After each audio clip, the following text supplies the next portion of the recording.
Jonas capítulo 3, começando no verso 5. Os habitantes de Nínive creram em Deus e decretaram um jejum, e vestiram-se de pano de saco, do mais rico ao mais pobre. A notícia também chegou ao rei de Nínive. Ele se levantou do trono e, tirando um manto, cobriu-se de pano de saco e sentou-se sobre cinzas.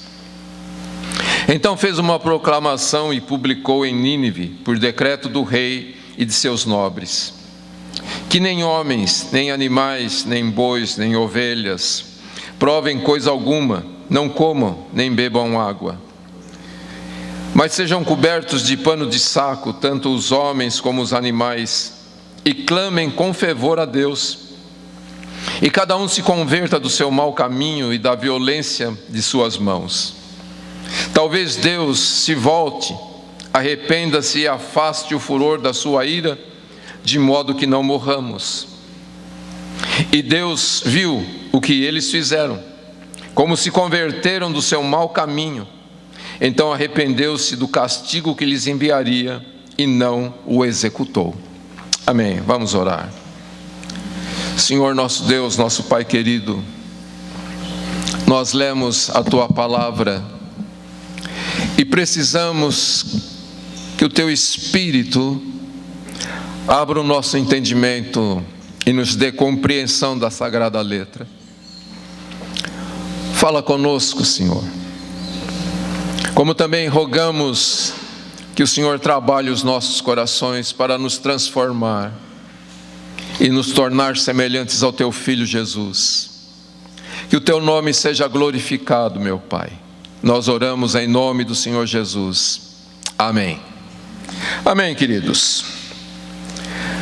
Nós estamos estudando aqui o arrependimento deste povo de Nínive e podemos dizer que este acontecimento foi um evento extraordinário que aconteceu na história da humanidade. Mas podemos também dizer que foi algo do ponto de vista humano, totalmente inesperado. Quem olhando para aquele povo tão terrível, podia imaginar que eles se renderiam da forma como se renderam ao Senhor Todo-Poderoso. Na semana passada nós vimos uma definição sobre arrependimento a partir aqui do arrependimento deste povo de Nínive, da atitude que eles tiveram. Mas surge uma pergunta: como, que isto pôde acontecer? Como nós podemos explicar o que aconteceu no meio deste povo, no meio de um povo que não conhecia Deus? Algo sem precedentes na história. E em busca dessa resposta, como explicar o arrependimento, nós vamos encontrar a resposta aqui no verso 5, que nós acabamos de ler. Os habitantes de Nínive creram em Deus. E essa é a grande questão. Eles creram em Deus. Eles creram naquilo que Deus estava falando, eles não puseram em dúvida. Era uma palavra que veio contra eles, mas eles não se ofenderam. Eles creram que Deus estava falando com eles, eles creram na palavra de Deus. E então a gente pode dizer e explicar que arrependimento é fruto da fé na palavra de Deus.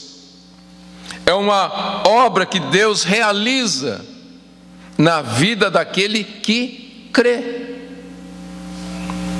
Por que a gente está pensando sobre isto? Porque uma das coisas mais difíceis para o ser humano é admitir o seu erro. Não é verdade? Como a gente tem dificuldades para admitir que nós erramos. E quando nós somos confrontados com o nosso erro, a nossa primeira reação é ficar bravo, não é? É ficar ofendido, é reclamar. E às vezes até perguntar para quem está falando: que direito você tem de me julgar? Não é verdade? E muitas vezes a gente tenta escapar, dizendo: só Deus pode me julgar. E falando sobre isso, uma vez,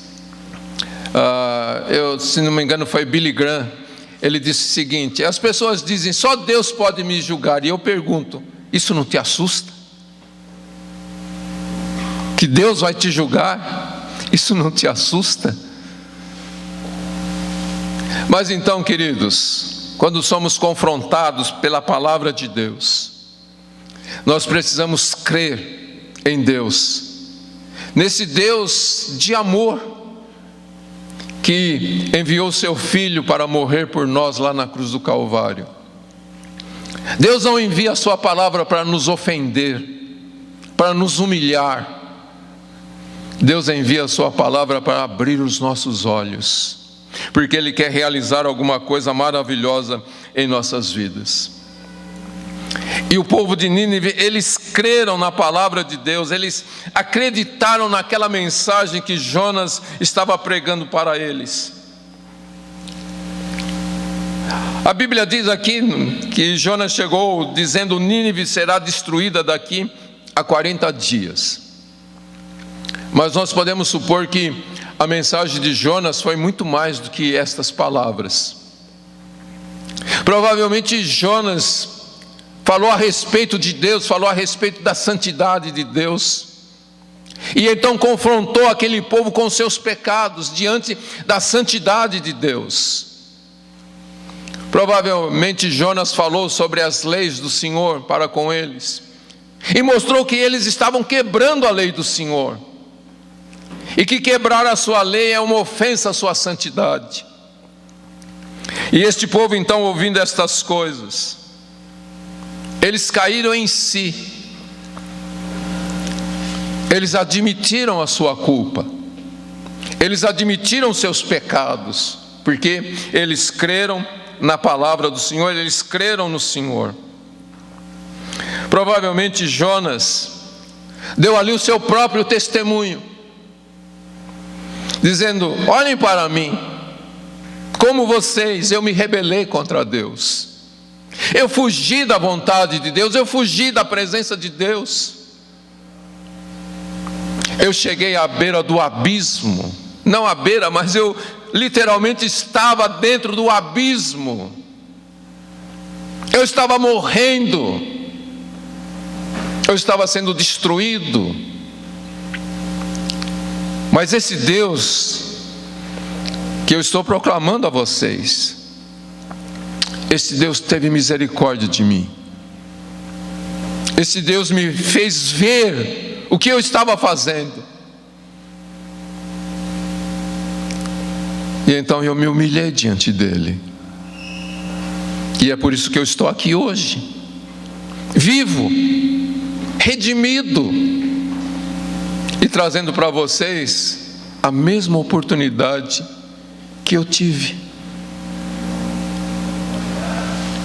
E então eles acreditaram que este Deus que estava dizendo que iria destruí-los, eles acreditaram que esse Deus também poderia ter misericórdia de suas vidas, se eles tivessem a mesma atitude de Jonas, de reconhecer os seus erros, os seus pecados, e não somente reconhecer, mas repudiar o pecado e abandonar o pecado.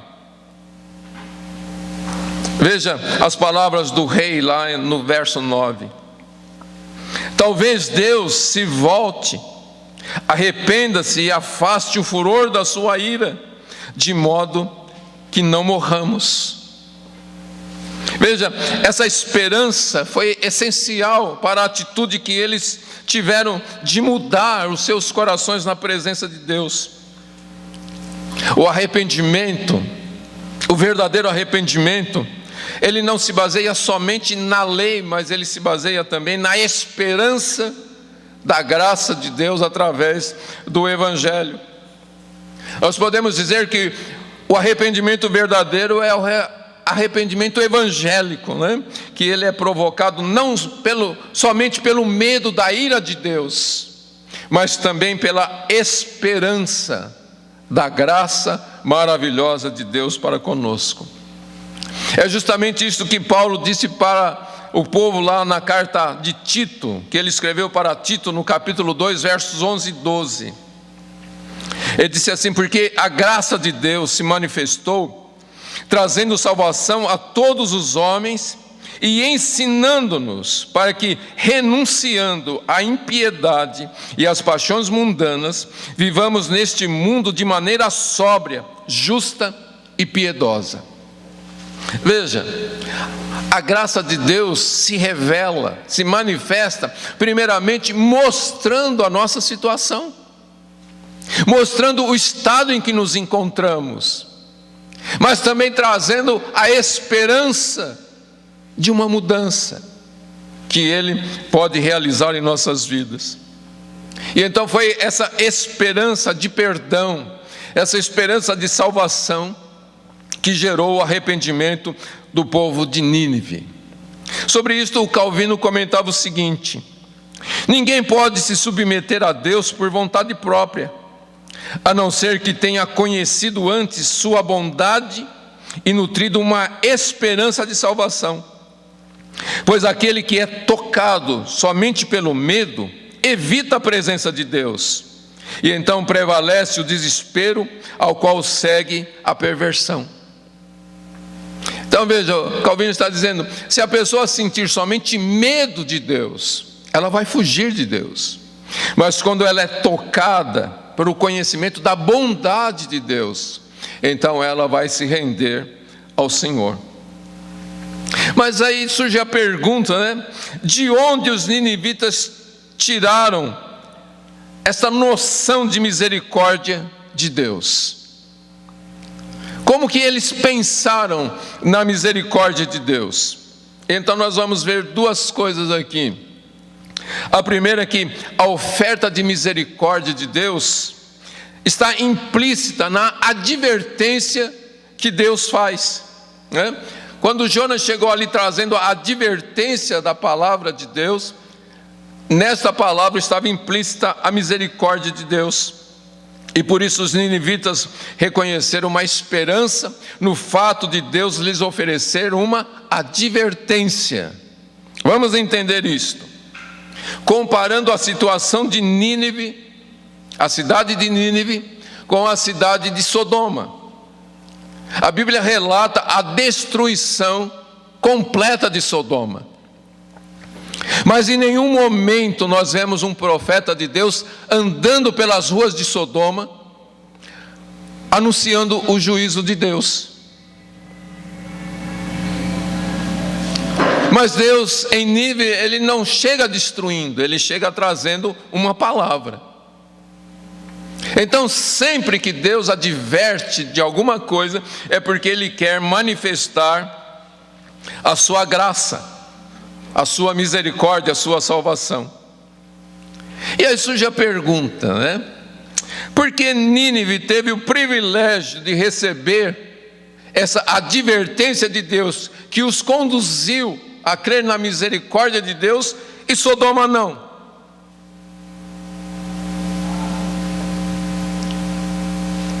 Por quê? A gente encontra a razão mais evidente olhando para o propósito soberano de Deus de poupar Nínive por meio da fé em sua palavra. Sobre isto, Paulo diz lá em Romanos capítulo 9, verso 15, Deus dizendo: terei misericórdia de quem eu quiser ter misericórdia, e compaixão de quem eu quiser ter compaixão. Deus foi injusto com Sodoma? De forma nenhuma. Mas vamos entender um pouquinho melhor isto. Na primeira carta aos Tessalonicenses, capítulo 2, versos 15 e 16, Paulo diz assim: estes mataram o Senhor Jesus, bem como os profetas, e nos perseguiram. Eles não agradam a Deus, são inimigos de todos os homens e nos impedem de pregar aos gentios para que sejam salvos. E deste modo aumentam sempre a medida de seus pecados, mas por fim a ira lhes sobreveio. O que a palavra de Deus dá a ideia aqui, queridos, é que Deus pode tolerar o pecado até uma certa medida. Quando o homem ultrapassa essa medida, então Deus vai executar o seu juízo sem misericórdia. E aí alguém pode perguntar: qual é essa medida? E eu vou dizer: eu não sei. A Bíblia não diz qual é esta medida, mas a Bíblia em vários textos afirma que existe sim uma medida. Lá em Êxodo, a palavra de Deus vai falar a respeito do povo de Edom. Quando Deus está, em Êxodo não, em Gênesis, quando Deus está falando com Abraão que o povo seria escravizado por 430 anos no Egito e depois eles voltariam para tomar posse da terra. E Deus diz: porque a medida de Edom ainda não chegou ao seu limite, mas daqui 430 anos vai chegar. E então eu vou usar este povo para executar juízo sobre Edom. Eu não sei como isso acontece, mas uma coisa eu busco: Senhor, não me deixe chegar nessa medida. Porque muita gente está brincando com Deus. Muita gente está brincando com Deus, achando que pode ir fazendo o que quer fazer. Mas a Bíblia é clara, queridos: existe uma medida. Nínive não havia atingido essa medida e Deus então foi até eles. Sodoma havia atingido essa medida e Deus executou o seu juízo sobre eles. Então veja, queridos, toda a ameaça de julgamento de Deus nas Escrituras, quando nós olhamos dessa perspectiva, nós sempre vamos ver a misericórdia de Deus implícita nesta mensagem, nesta advertência. Veja o exemplo de Romanos capítulo 6. Por que Deus diz que o salário do pecado é a morte? Para que o povo possa compreender que o dom gratuito de Deus é a vida eterna em Cristo Jesus, nosso Senhor. Então veja, Deus traz uma advertência: olha, o salário do pecado é a morte. Então a pessoa pergunta: então eu vou morrer por causa do meu pecado? E então ele diz: não, existe o dom gratuito de salvação através do Senhor Jesus Cristo. Dá para entender isso, queridos?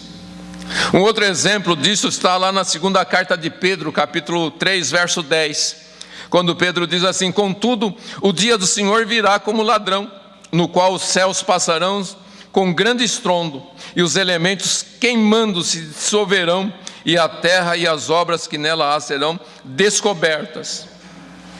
Porque Deus fala sobre o que vai acontecer. E a resposta então está lá no verso 11, quando Pedro diz: se todas essas coisas serão assim destruídas, que tipo de pessoas deveis ser? Pessoas que vivem em santidade e piedade. Dá para entender, queridos? Eles falam: olha, tudo vai ser destruído. Mas por que o Senhor está dizendo? Para que vocês busquem uma vida de santidade e piedade. Então veja, Deus adverte do que vai acontecer, para que a gente possa se refugiar nele, na sua palavra, e então não sermos destruídos. Amém, queridos? Então, além deles se agarrarem à misericórdia de Deus que estava ali nesta contida, nesta advertência, a fé deste povo de Nínive também deve ter se alimentado, como nós já dissemos, da experiência do próprio Jonas, quando ele dava ali o seu testemunho. Veja o que Jesus disse lá em Lucas capítulo 11, verso 30, dizendo: Jonas foi um sinal para os ninivitas. Então isso, queridos, parece sugerir que eles realmente ouviram Jonas contando a sua história e de como Deus o livrou ali da morte no meio daquele mar. Provavelmente eles foram ali informados que Jonas foi poupado pela misericórdia de Deus, passando por um tipo de ressurreição na barriga daquele grande peixe. Então, queridos, a gente percebe ali que a presença de um pecador que foi redimido por Deus como Jonas foi, provavelmente isto encorajou o rei a buscar a misericórdia de Deus para o seu povo. E aqui nós vemos, queridos, a importância de nós darmos o nosso testemunho, o que Deus fez na nossa vida, de dizermos: olha, eu era como você, mas Deus me transformou. Existe uma canção muito antiga que diz que só o poder de Deus pode transformar o teu ser. E a prova que eu te dou é que Ele transformou o meu. Vidas verdadeiramente transformadas são um testemunho daquilo que Deus pode fazer. Então nós vemos que Jonas era a mensagem de que Deus é compassivo, que Deus é misericordioso. Sim, Jonas era um sinal da misericórdia de Deus ali no meio daquele povo. E por isso o rei ficou encorajado. Quando ele olhou para Jonas, ele ficou encorajado e concluiu que eles também poderiam receber a compaixão de Deus, e que eles podiam experimentar o que Jonas havia experimentado. E quando a gente olha para isso, queridos, se o fato de Jonas ter ressurgido, como ressuscitado ali dentro da barriga daquele grande peixe, e isto foi um incentivo para que o povo de Nínive se arrependesse e tivesse uma esperança em Deus, quanto mais nós deveríamos ser incentivados pela ressurreição de nosso Senhor Jesus Cristo. Jesus disse lá em Mateus capítulo 12, verso 41: os habitantes de Nínive se levantarão no juízo contra esta geração e a condenarão, pois se arrependeram com a pregação de Jonas. E aqui está quem é maior do que Jonas. Queridos, o que Jesus está dizendo aqui: não há desculpas para as pessoas. Paulo fala sobre isto. Todo homem é indesculpável diante de Deus, porque a história mostra como Deus age com misericórdia. E Jesus então disse: se lá no passado uma nação inteira se converteu com a pregação de um homem, e vocês não querem aceitar a minha palavra, então aquela geração vai condenar vocês. Quando a gente olha, e nós já falamos sobre isto, a comparação entre Jonas e Jesus. Jonas foi para aquele abismo por causa dos seus pecados, mas o nosso Senhor foi para o abismo por causa dos nossos pecados. Não foram os pecados dele, foram os nossos pecados. E é por isso que a ressurreição do Senhor é um sinal muito maior de esperança, para que nós possamos confiar em toda a palavra de Deus e nos rendermos a toda a palavra de Deus. Não nos rendermos somente àquilo que nos agrada, mas nos rendermos completamente à palavra do Senhor. A visão, queridos, de Jesus ressurreto, a visão de Jesus exaltado na glória, ela nos diz que Deus Pai aceitou o precioso sangue de seu Filho Jesus como expiação pelos nossos pecados. E isso então deve nos dar a certeza que, se nós confessarmos os nossos pecados, Ele é fiel e justo para nos perdoar. Amém, queridos? Amém. Por isso, nós deveríamos examinar mais os nossos corações e nos achegarmos humildemente diante do Senhor, buscando o seu perdão para as nossas vidas. O arrependimento de Nínive, então, se fundamentava nesta crença, da misericórdia de Deus que estava implícita na sua palavra de advertência. Mas nós vamos ver então uma segunda fonte do arrependimento, que é a graça de Deus. Não só a misericórdia de Deus, mas também a graça de Deus. Quando nós olhamos para o arrependimento em massa dessa cidade, que era uma cidade tão vil, uma cidade tão afundada no erro, nós vemos claramente que isto foi fruto da graça de Deus, de uma ação sobrenatural de Deus. Não existe outra explicação para o que aconteceu em Nínive. Imagina um camarada todo esfarrapado, que havia sido vomitado há poucas horas ali da barriga daquele grande peixe. O cara chega lá todo esfarrapado e começa a pregar a palavra de Deus. Como que alguém pode dar ouvidos àquele homem? Como que o rei se levanta do seu trono se rendendo à palavra daquele homem? Somente a manifestação da graça de Deus para explicar isto. Como Deus fez isto?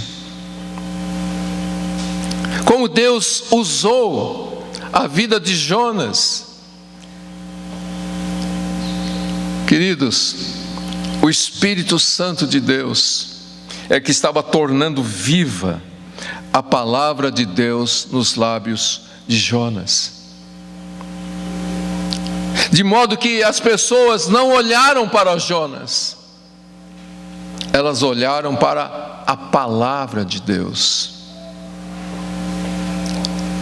Como há pouco eu citei, muitas vezes confrontado pela palavra de Deus, nós perguntamos: quem é você? Mas a grande questão, queridos, é que não é o homem falando, é Deus falando através do homem. É o Espírito Santo de Deus advertindo através de uma pessoa. E é por isso que nós precisamos olhar para o que Deus está falando e não para quem está falando. Nós não devemos olhar para o instrumento que Deus está usando, nós devemos olhar para Deus que está falando, que está trazendo a sua palavra aos nossos corações.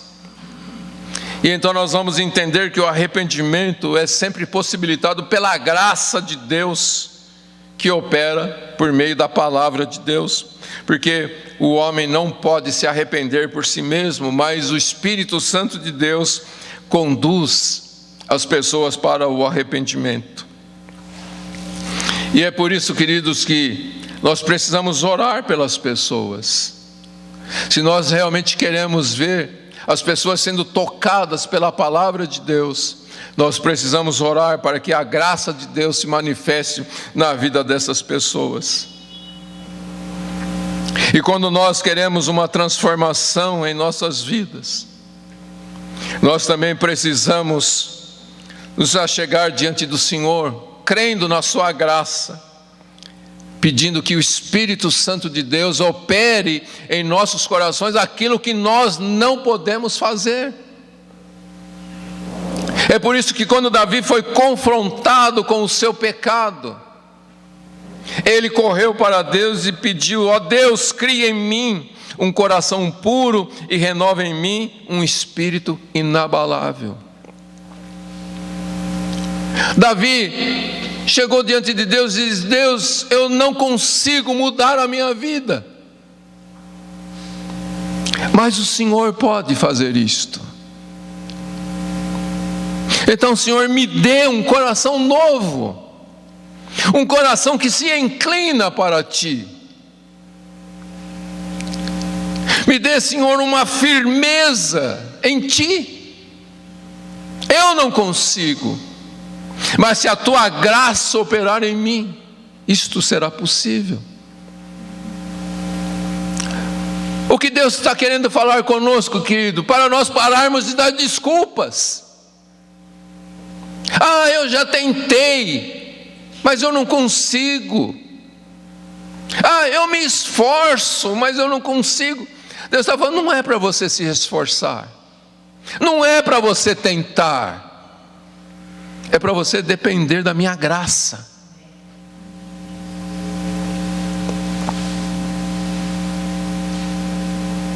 Eu não vou chegar diante de Deus e dizer: Senhor, me ajuda a ser melhor. Eu vou pedir: Deus, me dá um novo coração. Dá para entender isto, queridos? E certamente Deus vai responder a esta oração.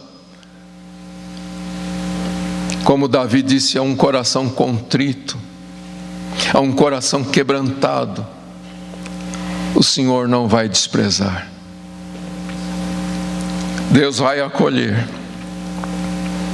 Então, queridos, o arrependimento, como a salvação é fruto da graça de Deus, que nos leva a crer no poder do Espírito Santo, que sempre vai operar por meio da palavra de Deus.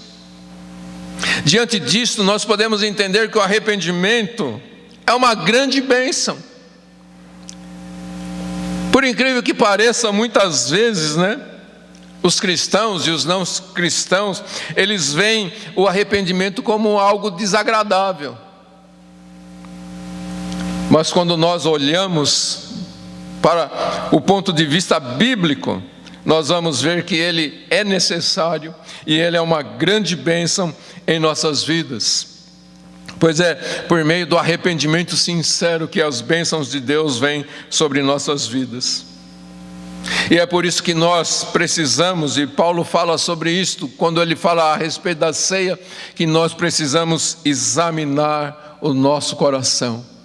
Nós precisamos, queridos, fazer um balanço dos nossos pecados habituais e então implorar que Deus nos ajude, confiando na sua graça para que sejamos libertos, para ganharmos verdadeiramente vitória sobre os nossos hábitos pecaminosos.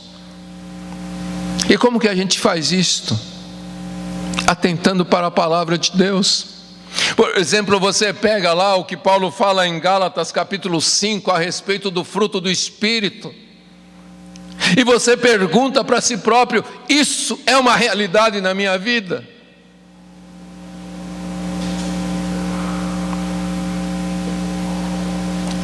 E se você chegar à conclusão: não, isso não é uma realidade na minha vida, então se lance diante do Senhor, buscando arrependimento por não ser o que a Bíblia diz que você deve ser,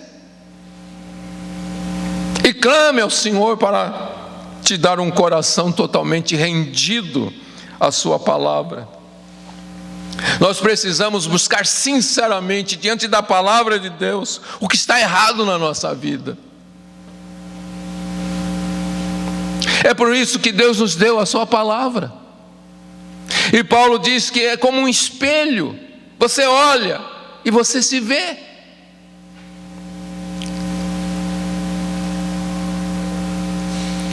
Você examina o seu coração diante da palavra, não diante das pessoas, não diante do conceito, mas diante da palavra. Quando a palavra de Deus nos mostra o que nós devemos ser, a pergunta é: eu estou sendo desta forma? Quando a palavra de Deus diz o que nós não devemos ser, então nós examinamos e dizemos: como que eu estou diante do Senhor? Isto vai trazer uma tremenda revolução nas nossas vidas, tanto como cristãos, no relacionamento com os nossos irmãos, como no relacionamento com as pessoas. Isto pode mudar tudo. E então, quando nós voltamos aqui para Jonas, olhando para o rei de Nínive, nós percebemos que este homem merece um louvor. E pensamos então que todos aqueles que ocupam posições de autoridades na sociedade, na igreja, nos lares, não têm uma tarefa mais nobre do que esta, de liderar o seu povo para o arrependimento. E o contrário, querido, nós podemos também afirmar que não existe maldição maior para qualquer povo do que ser dirigido por aqueles que tratam levianamente com o pecado, que zombam das advertências da palavra de Deus, que zombam da palavra de Deus, que endurecem seus corações para a palavra de Deus e levam os seus seguidores a se rebelarem contra a palavra de Deus, contra a igreja do Senhor Jesus Cristo. Então, quando nós olhamos para este homem, este rei de Nínive, e o seu exemplo de humildade, de humilhação, levantando-se do seu trono, despindo-se das suas vestes reais, se cobrindo com um pano de saco, sentando sobre as cinzas, ele prestou realmente um serviço maravilhoso ao bem-estar do seu povo. E quando a gente olha para tudo isso, queridos, nós precisamos aprender a orar para que Deus nos dê líderes que sejam como este homem, como este rei de Nínive. Precisamos clamar a Deus para que Deus providencie líderes verdadeiros sobre nossas vidas. Mas também precisamos pedir que Deus nos ensine a votar. E domingo que vem nós temos eleição. Cuidado, meu querido, para que o seu voto no próximo domingo não seja uma afronta a Deus. Porque Deus está nos dando aqui o exemplo de quem Ele quer colocar sobre nós. Mas se você votar em pessoas ou partidos que se opõem à palavra de Deus, que se opõem aos princípios da palavra de Deus, pessoas que são contra a família estabelecida nas Escrituras e querem promover uma nova família, um novo estilo de família, se você votar em pessoas que são a favor de assassinato de crianças, o seu voto é uma afronta a Deus. Eu não estou aqui dizendo em quem você deve votar, eu estou dizendo em quem você não deve votar.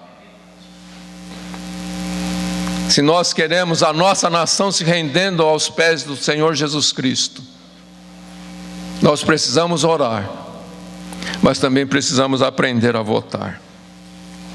Bom, isso aqui foi só um parêntese. Voltando aqui para esse texto maravilhoso da palavra do Senhor, nós vamos ver como este capítulo 3 vai se fechar, né, com um dos mais fortes apelos ao arrependimento, um apelo e um encorajamento ao arrependimento, porque nós vamos encontrar agora a resposta de Deus para a humilhação deste povo de Nínive. Quando este povo ímpio se arrependeu do seu pecado, a Bíblia diz que Deus se arrependeu dos seus planos de destruição para aquela cidade. Veja, o verso 10 diz: Deus viu o que eles fizeram, como se converteram do seu mau caminho. Então se arrependeu do castigo que lhes enviaria e não o executou. Mas vamos tentar entender, queridos, esse arrependimento de Deus. E a primeira coisa que a gente vai entender aqui é que Deus desejava ver aquilo que ele viu. E o que é que Deus viu? Como aquele povo se converteu do seu mau caminho. A Bíblia diz que Deus viu o que eles fizeram, como eles se converteram dos seus maus caminhos. A Bíblia não diz que Deus viu o jejum. A Bíblia não diz que Deus viu eles com vestes de pano de saco. A Bíblia não diz que Deus viu eles assentados na cinza. A Bíblia diz que Deus viu que eles se arrependeram, que eles se converteram dos seus maus caminhos, que eles abandonaram o seu pecado.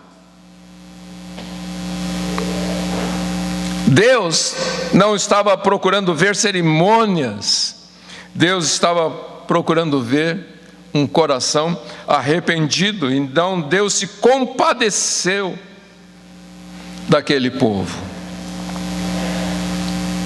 Não foi por causa de sacrifícios, não foi por causa de ofertas que aquele povo fez para Deus, mas foi o arrependimento. Foram os corações se convertendo dos seus maus caminhos. Veja, Deus não ouviu somente o que eles disseram, Deus viu o que eles fizeram. E aí a gente se lembra quando Tiago pergunta: você tem fé? Mostra a tua fé através da sua atitude. Mostre a sua fé através das suas obras. E este povo manifestou a sua fé, porque o texto diz que eles creram em Deus. Mas como que eles mostraram que eles creram? Quando eles tiveram a atitude de se converterem, de abandonar os seus pecados. E é isto que Deus deseja de cada um de nós. Nós podemos chegar neste lugar para adorar a Deus. Nós podemos citar as liturgias da igreja, nós podemos cantar, nós podemos orar, nós podemos fazer muitas coisas, nós podemos ofertar, nós podemos dizimar. Nós podemos saber expor teologicamente a doutrina de Deus. Mas o que Deus realmente deseja ver é uma conversão sincera dos nossos pecados, uma mudança de vida como resultado da nossa fé, que se baseia tanto na lei como no Evangelho. Deus quer ver o nosso lamento sincero. Deus quer ver nós abandonando todo o pecado e nos entregando à sua misericórdia, crendo na obra expiatória de nosso Senhor Jesus Cristo. Foi por isso que Jesus, quando começou o seu ministério, suas primeiras palavras foram: arrependei-vos, porque é chegado a vós o reino de Deus. E quando os discípulos foram cheios do Espírito Santo e começaram a pregar o Evangelho de Jesus Cristo, a palavra foi: arrependei-vos. Arrependei-vos para receber o dom do Espírito Santo de Deus. E é por isso que a gente vê aqui que a perversão, a culpa de Nínive era tão grande, mas quando o povo se arrependeu, Deus mudou o seu julgamento. Isso nos mostra que Deus pode perdoar qualquer pessoa, qualquer nação, qualquer um que verdadeiramente crê e se arrepende. Sobre isso Calvino dizia: daí aprendemos porque Deus nos incentiva diariamente para o arrependimento. E Ele o faz porque deseja se reconciliar conosco, para que nós sejamos reconciliados com Ele. Mas quando nós olhamos aqui para este verso 10 e encontramos aqui a palavra que Deus se arrependeu, né? Muitas pessoas questionam a onisciência de Deus, dizendo, então, Deus disse que ia destruir porque não sabia que este povo ia se arrepender. Deus julgou errado este povo. Outros combatem a imutabilidade de Deus, dizendo, Deus mudou. A palavra de Deus diz que Ele não muda, mas Ele mudou. Deus mudou de opinião. Deus disse que ia destruir, e aí mudou dizendo que não vai mais destruir. Mas nós precisamos entender isto, queridos. Porque lá no primeiro livro de Samuel, capítulo 15, verso 29, diz assim, o glorioso de Israel não mente nem se arrepende, pois não é homem para que se arrependa. E aí como que a gente explica, né, essa questão que Deus se arrependeu? E a primeira coisa, a gente já estudou sobre isto em teologia, quando nós falamos que Deus, a palavra de Deus usa expressões humanas para poder revelar a Deus. Como por exemplo, a Bíblia diz claramente, Deus é Espírito. Mas de repente nós vemos a Bíblia falando sobre as mãos de Deus. Nós ouvimos falando sobre a boca do Senhor o disse. Nós ouvimos que os ouvidos do Senhor estão atentos.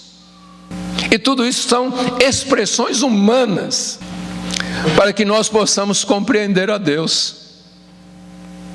E quando a Bíblia então usa essa expressão que o Senhor se arrependeu, é uma forma de expressar para nós como que Deus age em favor daqueles que realmente se arrependem. Vamos entender isso. John Mackay, ele disse assim, quando dizem que Deus muda de opinião, vemos tudo da perspectiva humana. Nós temos a impressão de que ocorreu uma mudança em Deus, mas o que realmente mudou é a nossa atitude humana. O que isso significa, queridos? Que quando a Bíblia usa essa expressão, Deus se arrependeu de seu juízo, Deus estava manifestando não a sua mutabilidade, não uma mudança em si, mas na verdade a Bíblia estava afirmando a consistência da fidelidade inerrante de Deus. Deus nunca erra, ok? Quero ler mais uma expressão aqui de Hugh Martin. Ele disse assim, presta atenção, era uma Nínive perversa, violenta, injusta, ateia, orgulhosa e luxuriosa, que Deus ameaçara destruir. Agora, uma cidade sentada sobre cinzas, em panos de saco, humilhada de forma mais profunda e apelando como suplicantes à sua comiseração, uma Nínive assim. Essa Nínive nunca havia sido ameaçada. Esta Nínive não seria destruída. Deus nunca disse que faria isto. Deu para entender? A ameaça de destruição foi por uma Nínive perversa. A bênção de Deus foi para uma Nínive arrependida. Deus não mudou. O que mudou foi Nínive. E diante disso, querido, nós vemos que Deus nunca erra, tanto na sua ira contra o pecado, da mesma forma que Ele não erra em sua misericórdia diante do arrependimento sincero. Não há nenhuma alteração na posição de Deus em relação à perversão. E é por isso que nós somos chamados constantemente para o arrependimento de nossos pecados. Porque o pecado traz o julgamento da ira de Deus. Mesmo que Deus tivesse anunciado as suas bênçãos. E nós podemos afirmar que não há alteração na alegria de Deus em receber pecadores que recorrem ao nome do Senhor, que procuram a sua misericórdia por meio da fé na sua palavra. Então veja, as relações de Deus com as suas criaturas mudam conforme o estado, conforme a condição do homem. Não é Deus que oscila, é o homem. Dá para entender isso, queridos? Quando nós olhamos para a palavra de Deus, para as promessas de Deus, nós vemos que muitas delas são condicionais. A Bíblia mostra que se nós tivermos uma atitude, Ele terá uma atitude correspondente. Entende isto? Deus não muda, o homem muda. E Deus tem uma atitude correta, certa, para cada atitude do homem. Alguém disse assim: se homens e mulheres alteram suas relações com Ele, Ele sempre responderá de uma maneira consistente com seu caráter imutavelmente santo. Outro homem de Deus disse o seguinte: o fato de que Deus executará a ira sobre os impenitentes e incrédulos é uma característica tão grande do Evangelho quanto a de que Ele concederá todas as bênçãos de salvação e vida eterna aos que crerem. Não há mudança em Deus. Nunca haverá uma mudança em Deus e no agir de Deus. Nunca o seu ser será mudado. Ok? Deus não altera o que Ele é, a sua forma de ser, a sua forma de agir. Ele sempre vai agir com ira sobre o pecado, mas com graça e misericórdia sobre o arrependimento sincero. Então nós devemos reconhecer que Deus é imutável, Deus é soberano e Ele sempre lida apropriadamente com as mudanças do comportamento humano. O homem muda a sua atitude e Deus age de acordo. E é exatamente pelo fato de Deus ser imutável que nós somos encorajados ao constante arrependimento. Mas aí, diante de tudo isso, a gente ainda pode fazer mais uma pergunta: como Deus pôde perdoar uma cidade tão má? Como que Deus pôde ignorar seus muitos pecados graves, recusando-se a vingar o sangue de suas inúmeras vítimas? Para você responder isso, você faz uma segunda pergunta: como Deus pôde perdoar o que eu fiz? Como que Deus pôde ignorar as minhas blasfêmias, que tanto o desonram?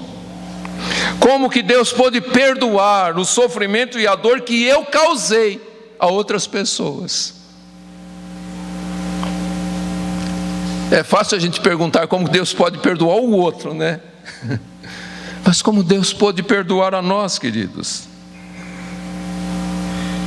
E aí nós vamos encontrar a resposta em duas palavras, que aqui na nossa Bíblia em português tem é a mesma palavra, mas no original não é a mesma palavra. Quando a palavra de Deus está descrevendo aqui o arrependimento de Nínive, ele usa a palavra subá, não sei como se pronuncia isto, mas que significa uma conversão do mal para o bem. Mas esta palavra não é usada para Deus, porque Deus jamais cometeu o mal, e Ele não pode se arrepender do mal para o bem. Então, a palavra que é usada para o arrependimento de Deus é uma outra palavra, que é a palavra Nachan, que a tradução mais correta seria sentir pena.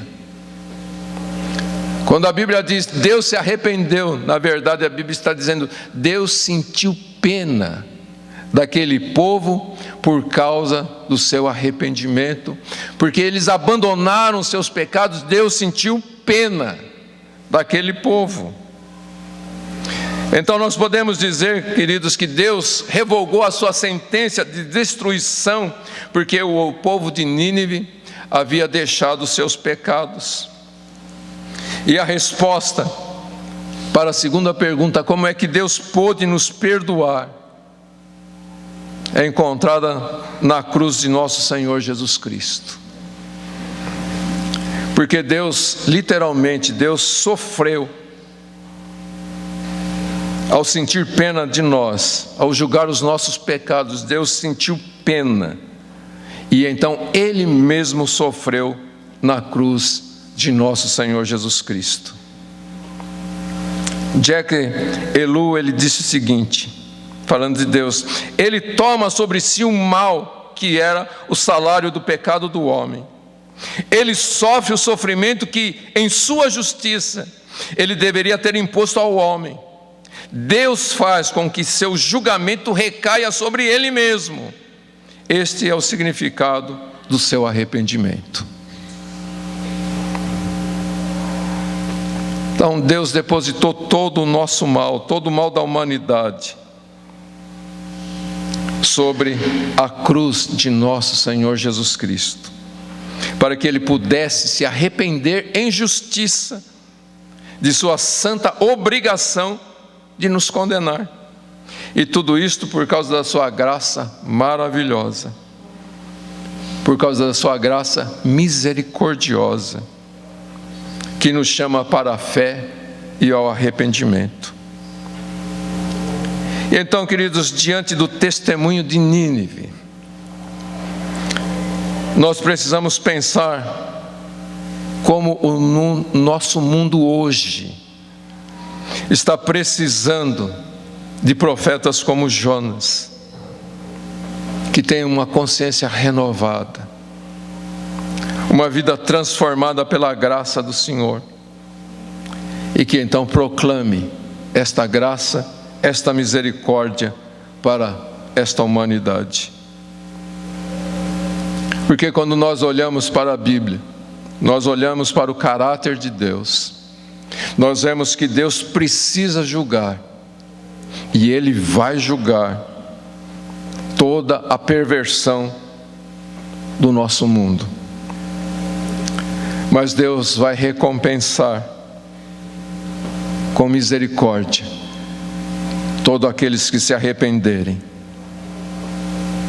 A ira de Deus virá sobre todo o pecado. O fogo da ira de Deus vai consumir todo pecador. Mas a sua graça vai salvar todos aqueles que crerem e se arrependerem. É por isso que Ele enviou o seu próprio Filho para tomar sobre si os pecados de todos aqueles que creem. E esta mensagem precisa ser anunciada a todas as pessoas. E nesse sentido, queridos, nós precisamos olhar para Jonas e nos encorajarmos e dizermos: se Deus pôde usar Jonas, Ele pode me usar. Mas se você não quer se comparar a Jonas, você pode olhar para a experiência de Balaão e dizer: se Deus usou uma jumenta, Ele pode me usar. Quando Jeremias foi chamado, ele disse: Senhor, chama outro, porque eu não passo de uma criança. Deus diz: não fale que você é uma criança, porque eu não estou dependendo do seu raciocínio. Eu estou dependendo de colocar as minhas palavras na tua boca, e você vai falar o que eu falar, e a minha palavra é que vai fazer a diferença, não é você. Quando nós olhamos para a reação dos ninivitas, Então nós podemos ter certeza que qualquer um pode se arrepender. E quando as pessoas realmente se converterem dos seus maus caminhos, Deus vai manifestar sua graça e salvação. Jesus disse lá em Lucas 11:30, porque assim como Jonas foi um sinal para os ninivitas, também o Filho do Homem o será para esta geração. Jonas chegou ali proclamando o juízo de Deus, mas também o perdão de Deus para todos que creem. E assim Jesus faz da mesma forma, oferece o seu perdão a todos aqueles que se arrependerem e buscarem por sua graça salvadora. Mas também a Bíblia mostra que Ele é contra todos aqueles que se recusam a oferta de misericórdia de Deus. Ele é contra todos aqueles que endurecem seus corações orgulhosos contra o Evangelho da salvação. E Jesus, quando estava falando sobre isso, ele termina dizendo o seguinte, lá em Lucas 11:32. Os homens de Nínive se levantarão no juízo contra esta geração e a condenarão, pois se arrependeram com a pregação de Jonas, e aqui está quem é maior do que Jonas. E diante disto, queridos, como há pouco nós cantamos, que nós possamos renunciar ao que somos, para que sejamos verdadeiros discípulos do Senhor Jesus Cristo, fiéis testemunhas do Evangelho de nosso Senhor Jesus Cristo. Que nós sejamos igreja verdadeira, vivendo o Evangelho verdadeiro de nosso Senhor Jesus Cristo. E nós então seremos um sinal para esta geração. Que Deus nos ajude, que Deus tenha misericórdia de nossas vidas e manifeste a sua graça. Amém. Amém, queridos. Vamos ficar em pé. Nós vemos aqui nessa palavra que nós devemos buscar uma mudança de vida, mas que também precisamos nos oferecer a Deus para sermos instrumentos da sua graça para uma geração que está totalmente perdida, uma geração que está totalmente enganada, sendo iludida por muitas pessoas, uma geração que precisa conhecer a verdade, e somente quem tem a verdade pode levar a verdade. Que o Senhor nos ajude, queridos. Volto a dizer, que sejamos igreja verdadeira, vivendo o Evangelho verdadeiro do Senhor Jesus Cristo. Vamos orar em nome de Jesus. Senhor nosso Deus, nosso Pai querido, diante da Tua palavra, nós queremos nos render a Ti. Que o Senhor nos ajude a nos ver em comparação com a Tua palavra, e que possamos buscar ser, Senhor, o que o Senhor quer que sejamos, e abandonar tudo aquilo, Senhor, que é uma afronta diante do Senhor. Nos ajude a sermos igreja verdadeira, santa, imaculável, sem defeito, igreja irrepreensível, que vive a verdade do Evangelho, e que possamos não só viver, Senhor, esta verdade para nós mesmos, para ganharmos o céu, mas que vivamos essa verdade diante de todos os homens, sendo uma carta viva, para que o mundo possa ler e possa te conhecer. Mesmo que eles não queiram, Senhor, eles hão de ver. Pois o Senhor disse isto, que os homens verão as nossas boas obras, se nós formos sal e se formos luz. Os homens verão as nossas obras.